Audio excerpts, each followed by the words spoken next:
আমাদের এক প্রতিবেশীর ছেলে আত্মহত্যা করেছে। ছেলেকে তার বাবা হিফজখানা দিয়েছিলেন, আর হাফেজ হওয়ার মতো উপযোগী মেধা তার ছিল না। 8 বছরে 25 পারা পড়তে পেরেছে ছেলেটি। এই অবস্থায়ও পরিবার তাকে চাপে রাখত। হিফজ না পড়তে চাইলে বাবা বেদম মার দিত। সেই ছেলে আগে একবার ফাঁস নেওয়ার চেষ্টা করেছে, তবু পরিবার নিবৃত্ত হয়নি। দ্বিতীয়বার সে বিষ খেয়ে আত্মহত্যা করে।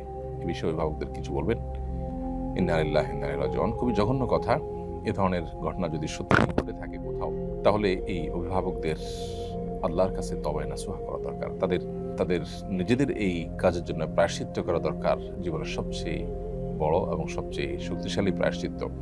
কারণ হলো, প্রথমত, একটি অপ্রাপ্তবয়স্ক নাবালেগ শিশু, তাকে কোনো কিছুর জন্য চাপ দেওয়া এভাবে, সেটাই শরীয়তের দৃষ্টিকোণ থেকে নাজায়েজ। খোদ নামাজের জন্য তো এভাবে চাপ দেওয়ার অধিকার ইসলাম আমাদেরকে দেয়নি। সেখানে ফরজ নামাজ এটার চাইতে কোরআন কারীমের হাফেজ হওয়াটা তো বেশি গুরুত্বপূর্ণ নয়? তাহলে এর জন্য চাপ দেওয়াটা বেশিরভাগ ক্ষেত্রেই আমাদের আমাদের নিজেদের খাহেশ পূরণ করার জায়গা থেকে, আমরা হাফেজের বাবা হতে চাই, হাফেজ হবে, আমরা গাল গল্প দিতে পারবো, এই সমস্ত জায়গা থেকে। তো এগুলো সন্দেহাতীতভাবে ভুল। অনেক বাবা মা আছেন পড়ালেখার জন্য সন্তানকে মাত্রাতিরিক্ত চাপাচাপি করেন, যেগুলো তাদেরকে আরো বেশি ক্ষতিগ্রস্ত করে, ডিপ্রেসড করে ফেলে। তো সেই অবস্থানে যাওয়া আমাদের জন্য জায়েজ নয়। অতএব এত বড় একটা দুর্ঘটনা যে ঘটেছে, এটা এটার হত্যার দায় কিছুটা বাবা মার উপরে চলে আসে।